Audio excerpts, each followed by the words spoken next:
ನಟ ದರ್ಶನ್ ಅವರಿಗೆ ಇನ್ನಷ್ಟು ಸಂಕಷ್ಟ ಎದುರಾಗಿದೆ. ಅವರ ವಿರುದ್ಧ ಮತ್ತೆ 2 ದೂರು ದಾಖಲಾಗಿದೆ. ನಟ ದರ್ಶನ್ ಅವರ ವಿರುದ್ಧ ಕ್ರಮ ಕೈಗೊಳ್ಳಬೇಕು ಅಂತ ಒತ್ತಾಯಿಸಿ ದೂರು ನೀಡಲಾಗಿದೆ. ಗಣೇಶ್ ಗೌಡ ಮತ್ತು ಜಗದೀಶ್ ಎಂಬ ಇಬ್ಬರು ಆರ್ ನಗರ ಪೊಲೀಸ್ ಸ್ಟೇಷನ್ನಲ್ಲಿ ಈ ದೂರನ್ನು ಕೊಟ್ಟಿದ್ದಾರೆ. ರಾಜರಾಜೇಶ್ವರಿ ನಗರ ಪೊಲೀಸ್ ಠಾಣೆಗೆ ಈ ದೂರನ್ನು ಸಲ್ಲಿಸಿದ್ದಾರೆ. ದರ್ಶನ್ ಅವರ ಮಾತು ಒಂದು ಸಮುದಾಯವನ್ನ ಕೆರಳಿಸಿದೆ. ಒಕ್ಕಲಿಗ ನಾಯಕರ ವಿರುದ್ಧ ಅಪಹಾಸ್ಯ ಮಾಡಿದ್ದಾರೆ. ರೊಚ್ಚಿಗೇಳೋ ಮುನ್ನ ಕಾನೂನು ಕ್ರಮ ಕೈಗೊಳ್ಳಿ ಅಂತ ಮನವಿಯನ್ನು ಸಲ್ಲಿಸಿದ್ದಾರೆ. ಒಕ್ಕಲಿಗ ನಾಯಕರನ್ನ ಅಪಹಾಸ್ಯ ಮಾಡಿದ್ದಾರೆ ಅಂತ ಜಾತಿ ಕಾರ್ಡ್ ಅನ್ನ ಕೂಡ ಇಲ್ಲಿ ಮುನ್ನೆಲೆಗೆ ತರುವಂತ ಪ್ರಯತ್ನಗಳಾಗಿದೆ. ಉಮಾಪತಿ ಗೌಡ ಅವರನ್ನ ನಿಂದಿಸೋ ಮುಖಾಂತರ ಒಂದು ಜಾತಿಯನ್ನ ನಿಂದನೆ ಮಾಡಿದ್ದಾರೆ ಅನ್ನೋ ಅರ್ಥದಲ್ಲಿ ದೂರನ್ನ ಕೊಡಲಾಗಿದೆ. ಇಬ್ಬರು ರಾಜರಾಜೇಶ್ವರಿ ನಗರ ಠಾಣೆಗೆ ಈ ದೂರನ್ನು ಸಲ್ಲಿಸಿದ್ದಾರೆ.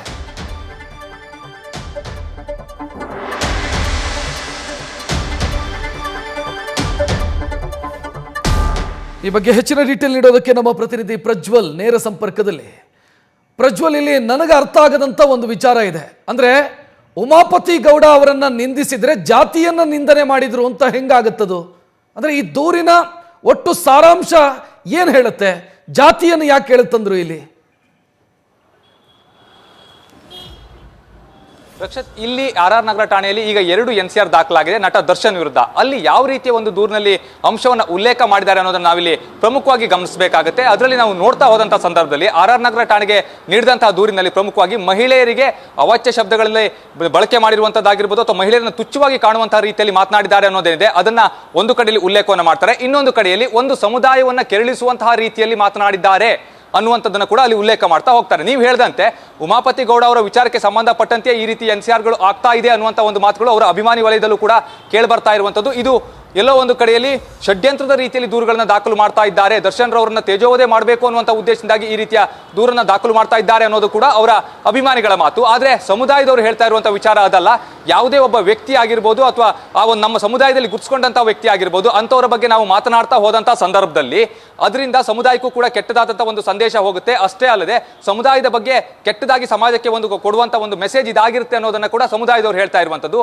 ಈ ಒಂದು ಮಾತನ್ನು ಗಮನಿಸ್ತಾ ಹೋದ್ರೆ ಈಗಾಗಲೇ ಚುನಾವಣೆ ಕೂಡ ಸಮೀಪದಲ್ಲಿದೆ. ಚುನಾವಣೆ ಸಮೀಪದಲ್ಲಿ ಇರುವಂತಹ ಸಂದರ್ಭದಲ್ಲಿ ಒಕ್ಕಲಿಗ ನಾಯಕರನ್ನ ಇವರು ಟಾರ್ಗೆಟ್ ಮಾಡಿ ಮಾತನಾಡ್ತಾ ಇದ್ದಾರೆ, ಅವರ ಬಗ್ಗೆ ಅಪಹಾಸ್ಯವನ್ನ ಮಾಡ್ತಾ ಇದ್ದಾರೆ ಅನ್ನುವಂಥದ್ದೇನಿದೆ ಅವರು ದೂರಿನಲ್ಲಿ ಉಲ್ಲೇಖ ಮಾಡಿರುವಂತಹ ಅಂಶ. ಇನ್ನೊಂದು ಕಡೆಯಲ್ಲಿ ಮಹಿಳೆಯರ ಬಗ್ಗೆ ವಿಚಾರವಾಗಿ ಅವರು ಒಂದು ದೂರನ್ನು ದಾಖಲಿಸಿ ಮಾಡುವಂತಹ ಸಂದರ್ಭದಲ್ಲಿ ಮತ್ತೊಂದು ಅಂಶವನ್ನು ಉಲ್ಲೇಖ ಮಾಡ್ತಾ ಹೋಗ್ತಾರೆ. ಅದರಲ್ಲಿ ನಾವು ಪ್ರಮುಖವಾಗಿ ಗಮನಿಸ್ತಾ ಹೋದ್ರೆ ಏನು ಅಂತ ಹೇಳಿದ್ರೆ ಅಲ್ಲಿ ಅವರು ಏನೋ ಈ ಮಹಿಳೆಯರು ಏನಿರ್ತಾರೆ ಅವರ ಬಗ್ಗೆ ಅವರನ್ನ ಆಟಿಕೆಯ ವಸ್ತುಗಳ ರೀತಿಯಲ್ಲಿ ಅಂದ್ರೆ ಬಳಸಿ ಬಿಸಾಡುವಂತಹ ಆಟಿಕೆಯ ವಸ್ತುಗಳ ರೀತಿಯಲ್ಲಿ ನೋಡ್ತಾ ಇದ್ದಾರೆ. ಅದೇ ರೀತಿಯ ಮಾತುಗಳನ್ನ ಕೂಡ ಅವರು ಆಡ್ತಾ ಇದ್ದಾರೆ. ವೇದಿಕೆಗಳು ಅದೇ ಆಗಿರ್ಬೋದು ಅಥವಾ ಇಂಟರ್ವ್ಯೂಗಳಲ್ಲಿ ಆಗಿರ್ಬೋದು ಆ ರೀತಿಯ ಮಾತುಗಳನ್ನ ಅವರು ಆಡ್ತಾ ಹೋಗ್ತಾರೆ. ಅವರಿಗೆ ಮಹಿಳೆಯರ ಬಗ್ಗೆ ಗೌರವ ಇಲ್ಲ ಅನ್ನೋದನ್ನ ಕೂಡ ಆ ಒಂದು ದೂರಿನಲ್ಲಿ ಉಲ್ಲೇಖ ಮಾಡಿರುವಂಥದ್ದು. ಇದು ರಾಜ್ಯದ ಹಾಗೆ ದೇಶದ ಮಹಿಳೆಯರಿಗೆ ಮಾಡುವಂತಹ ಒಂದು ಅಪಮಾನ. ಮುಂದಿನ ದಿನಗಳಲ್ಲಿ ಏನಾದರೂ ಸಮುದಾಯದ ವಿರುದ್ಧವಾಗಿ ಈ ರೀತಿಯಲ್ಲಿ ಮಾತನಾಡ್ತಾ ಹೋದ್ರೆ ಖಂಡಿತವಾಗಿಯೂ ಕೂಡ ಸಮುದಾಯದ ಜನ ತಿರುಗಿ ಬಿದ್ರೆ ಸಾಕಷ್ಟು ಸಮಸ್ಯೆಯನ್ನು ಎದುರಿಸಬೇಕಾಗುತ್ತೆ ಅನ್ನೋದನ್ನ ಕೂಡ ಅವರು ದೂರಿನಲ್ಲಿ ಉಲ್ಲೇಖ ಮಾಡಿರುವಂಥದ್ದು. ಆ ನಿಟ್ಟಿನಲ್ಲಿ ಈಗಾಗಲೇ NCR ಅನ್ನ ಕೂಡ ಆರ್ ನಗರ ಪೊಲೀಸರು ದಾಖಲಿಸಿಕೊಂಡಿದ್ದಾರೆ.